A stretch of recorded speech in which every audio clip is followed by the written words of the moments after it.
आज हम इकाई 8 जीवों में श्वसन के अभ्यास प्रश्नों को हल करेंगे। यहां पर कह रहा है जो हम सांस लेने में नाक के द्वारा हवा अंदर लेते हैं तो वहां पर छोटे छोटे बाल पाए जाते हैं, रोए पाए जाते हैं। और जब हवा यहां से होकर गुजरती है तो जो रोगाणु होते हैं, धूल के कण होते हैं, वो अंदर आने से रुक जाते हैं। हमारी नाक में श्लेष्म भी पाया जाता है जो श्लेष्म ग्रंथियों से निकलता है। तो ये क्या करता है, नासा द्वार को नम बनाए रखता है और लचदार बनाए रखता है। और बहुत सारे हानिकारक जीवाणु या धूल के कण इसी श्लेष में चिपक जाते हैं और फंसे रह जाते हैं, तो वो अंदर नहीं जा पाते हैं। यानी हमारे फेफड़ों में जो वायु पहुंचती है उससे हानिकारक रोगाणु एवं धूल के कण जो है वो नाक अंदर जाने से रोक देती है, क्योंकि नाक में छोटे छोटे बाल रोए पाए जाते हैं और श्लेष्म निकलता है। तो प्रश्न संख्या 1 क्या है, क्या होगा अगर हम नाक के स्थान पर मुंह से सांस लें। अभी हमने चर्चा की थी कि जब मुंह से सांस लेंगे तो रोगाणु एवं धूल के जो कण होते हैं वो हमारे फेफड़ों तक पहुंच जाएंगे, है ना। इसलिए हमें सांस कहां से लेनी चाहिए, नाक से लेनी चाहिए। सर्दी जुकाम होने पर सांस लेने में कठिनाई क्यों होती है। अब जब सर्दी जुकाम हो जाता है तो जो नाक का मार्ग होता है जहां से वायु अंदर जाती है उसमें म्यूकस या बलगम जम जाता है और जिसके कारण हवा का जो प्रवाह है वो बाधित हो जाता है। इसलिए हमें सांस लेने में कठिनाई होती है। तो नाक के मार्ग में म्यूकस बलगम जम जाने के कारण हवा का प्रवाह बाधित हो जाता है। अब यहां पर बोल रहा है कि अंतःश्वसन यानी सांस लेना, यानी वायु जब अंदर जाती है। उच्छ्वसन यानी जब हम सांस छोड़ते हैं, यानी वायु बाहर निकलती है, तो उसको बोलते श्वासोच्छ्वास, सांस लेना तथा सांस छोड़ना। प्रश्न संख्या 2 है, जरा सोचिए मछलियों, कॉकरोच, केंचुए में तो नाक नहीं होती है, तो ये सब सांस कैसे लेते हैं। तो सभी जीवों में सांस लेने की व्यवस्थाएं अलग अलग होती है, सबके लिए विशेष अंग होते हैं। जैसे मछली जो होती है वो गिल्स या गलफड़े के द्वारा सांस लेती है। कॉकरोच जो होता है वो ट्रैकिया के द्वारा सांस लेता है। केंचुए त्वचा के द्वारा सांस लेते हैं। तो जैसे यहां पर चित्र बना हुआ है ना, मिलान चिन्ह में, कि मछली किससे सांस लेगी, गिल्स या गलफड़े के द्वारा सांस लेती है। कॉकरोच जो होते हैं वो ट्रैकिया के द्वारा सांस लेते हैं, ये विशेष अंग है। केंचुआ त्वचा के द्वारा सांस लेता है। तो यहां पे लिख देंगे कि चूंकि इसी में आगे उत्तर, तो ये सब सांस कैसे, इन सब के पास कोई ना कोई विशेष अंग होता है जिसकी सहायता से ये सांस लेते हैं। तो इन जीवों में श्वसन के लिए विशेष अंग होते हैं, या ये भी लिख सकते हैं कि इन जीवों में श्वसन के लिए विशेष अंग होते हैं। जैसे मछलियां गिल्स या गलफड़े के द्वारा सांस लेती हैं, कॉकरोच ट्रैकिया के माध्यम से सांस लेते हैं तथा केंचुए त्वचा के माध्यम से सांस लेते हैं। प्रश्न संख्या 4, चित्र को देखकर बॉक्स में अंग का नाम लिखिए। मनुष्य के श्वसन के विभिन्न भाग। तो यहां पर ये जो है यहां तक पहुंच रहा है और ये क्या है, फेफड़ा है ना। और यहां पर ये हमारा क्या है, नासाद्वार है, जहां से क्या होती है, सांस हम हवा अंदर खींचते हैं। तो ये यहां तक ऑक्सीजन युक्त वायु अंतः श्वसन द्वारा फेफड़ों तक, उसके बाद रक्त के माध्यम से प्रत्येक जीवित कोशिका में पहुंचकर उसमें उपस्थित भोज्य पदार्थों को विखंडित ऑक्सीकरण करती है। इस संपूर्ण प्रक्रिया को श्वसन कहते हैं। वायु नासा द्वार के द्वारा प्रवेश करी, फिर नासा गुहा में आई, ये नासा द्वार, फिर ये नासा गुहा हो गई, फिर ये ग्रसनी हो गई, फिर श्वास नली, श्वसनिया और फिर फेफड़े तक पहुंच जाती है। प्रश्न संख्या 5, सही कथन के आगे सही तथा गलत के आगे गलत का चिन्ह लगाइए।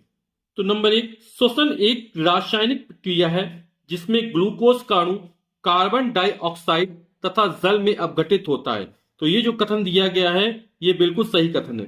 श्वासोच्छ्वास कोशिकाओं के बाहर होने वाली क्रिया है, ये भी हमारा कथन बिल्कुल सही है।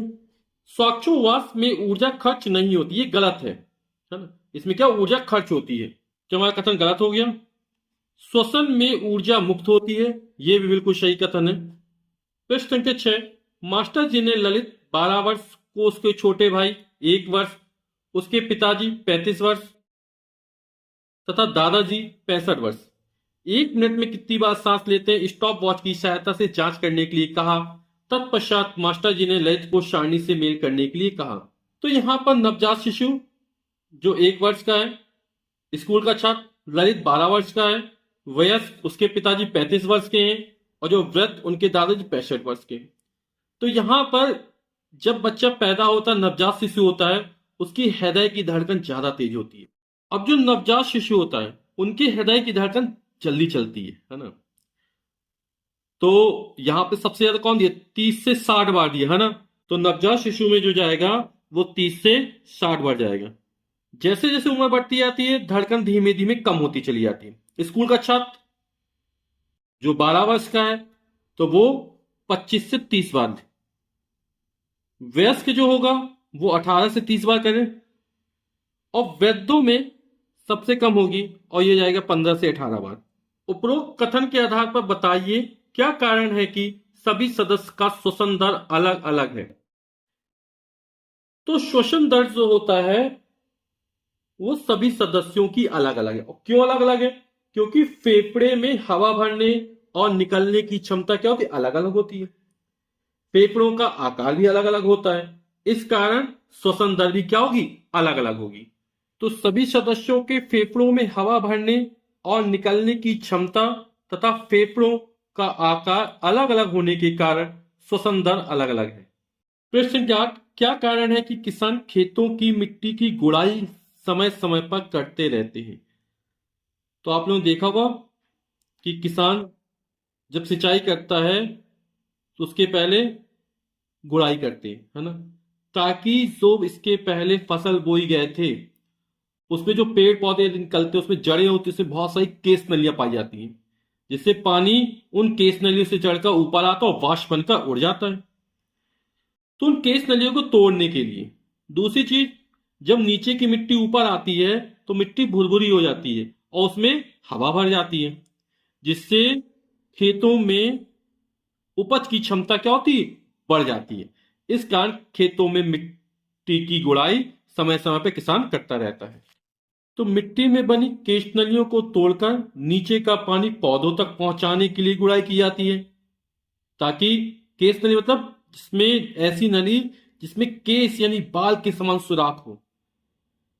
तो आप लोगों ने देखा हो जो पौधों की जड़ें होती है उसमें बहुत पतली पतली केस नलियां होती है ना।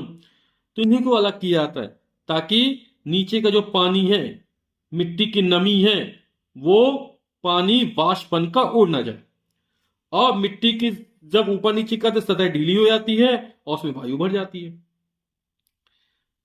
प्रश्न क्या 9, क्या कारण है कि सर्दियों में हमारे मुंह से भाप वाष्प निकलती है। आप जानते हैं कि हमारे शरीर का जो तापमान है वो फिक्स है, 98.6 डिग्री फॉरेनहाइट या 37 डिग्री सेल्सियस। बाहर का तापमान बदलता रहता है। अब सर्दियों में क्या होता है, बाहर का तापमान कम हो जाता है। जब अधिक ठंडी पड़ती है तो क्या होता है, बाहर की जो हवा होती है हमारे शरीर के अंदर की हवा की तुलना में ज्यादा ठंडी होती है। अब होता क्या, जब हमारे मुंह से हवा निकलती है तो हवा में मौजूद जलवाष्प संघनित होकर ठंडी होकर छोटी छोटी बूंदों वाष्प के रूप में बदल जाती है और यही हमको दिखाई देती है। तो वातावरण की हवा हमारे मुंह से निकलने वाली हवा की तुलना में अधिक ठंडी होती है, जिस कारण से हमारे मुंह से निकलने वाली हवा में मौजूद जलवाष्प संघनित यानी ठंडी होकर वाष्प के रूप में निकलती है। प्रश्न संख्या 10 है, मनुष्य पानी के अंदर सांस नहीं ले सकता है, क्यों। अब मनुष्य का श्वसन अंग जो होता है फेफड़ा होता है, और जब वो नाक से सांस लेगा तो पानी कहां चले जाएगा, मुंह के माध्यम से फेफड़ों तक पहुंच जाएगा। अब फेफड़े जो होते हैं वो सीधे हवा लेते हैं, है ना, वो पानी में घुली ऑक्सीजन को अवशोषित नहीं कर पाते हैं। यदि हमारे पास गिल से गल पड़े होते तब तुम सोच सकते थे, त्वचा से सोच सकते थे, लेकिन फेफड़ों क्या पानी भर जाएगा, क्योंकि फेफड़े क्या होते हैं, सीधे डायरेक्ट हवा लेते हैं, वो जल में घुली ऑक्सीजन को ग्रहण नहीं कर पाते हैं। इसलिए मनुष्य पानी के अंदर सांस नहीं ले सकता है, क्योंकि मनुष्य के श्वसन अंग फेफड़े पानी में घुली ऑक्सीजन गैस को अवशोषित नहीं कर पाते हैं। प्रश्न क्या 11 है, पेड़ पौधों में निरंतर श्वसन की क्रिया क्यों होती है। जैसे हमें ऊर्जा की आवश्यकता पड़ती है, इसी तरह पेड़ पौधों को विभिन्न गतिविधियां करने के लिए ऊर्जा की आवश्यकता पड़ती है। और ऊर्जा मिलेगी कैसे? तो श्वसन प्रक्रिया में पौधे जो होते हैं ग्लूकोज भोजन को तोड़कर ऊर्जा प्राप्त करते हैं, जिसका इस्तेमाल वो किसमें करते हैं? अपने जीवन की कई गतिविधियों में करते हैं। तो उत्तर हो जाएगा क्योंकि पेड़ पौधों को ऊर्जा की जरूरत होती है। श्वसन प्रक्रिया में पौधे ग्लूकोज भोजन तोड़कर ऊर्जा प्राप्त करते हैं, जिसका इस्तेमाल वे जीवन की कई गतिविधियों में करते हैं। प्रश्न क्या 12, जम्हाई आने का कारण लिखिए।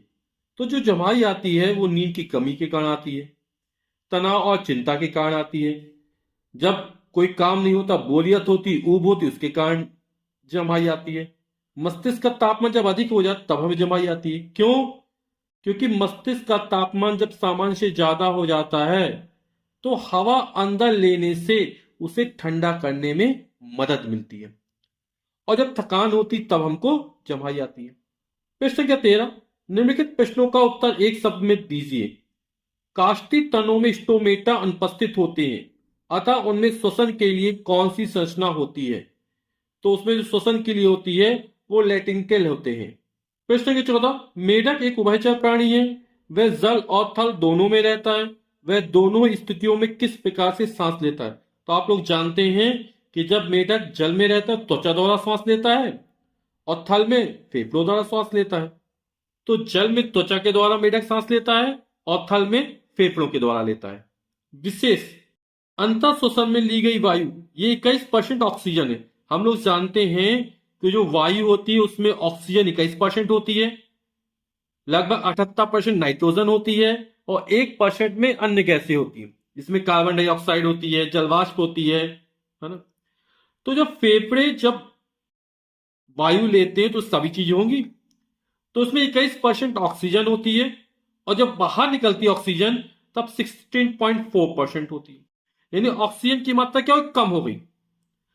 और जो कार्बन डाइऑक्साइड होती है वायु के साथ जाती है वो 0.04% होती है ना, और जब निकलती है तो 4.4% हो जाती है, यानी कि ऑक्सीजन गैस की मात्रा कम हो जाती है और कार्बन डाइऑक्साइड गैस की मात्रा बढ़ जाती है। तो अंतर श्वसन में ली गई वायु में कौन कौन सी गैसें होती हैं? तो अंतर श्वसन में ऑक्सीजन तो है, साथ में नाइट्रोजन भी पहुंचती है, कार्बन डाइऑक्साइड भी पहुंचती है, यानी जो वायु में गैसें होती है वो सभी पहुंचती है। उच्च श्वसन की वायु में क्या केवल कार्बन डाइऑक्साइड ही होती है? तो नहीं, कार्बन डाइऑक्साइड के अलावा भी अन्य गैसें होती है, जैसे ऑक्सीजन होती है, नाइट्रोजन होती है। अंतर श्वसन में ली गई वायु में कौन सी गैस होती है? ऑक्सीजन, नाइट्रोजन, कार्बन डाइऑक्साइड, जलवाष्प।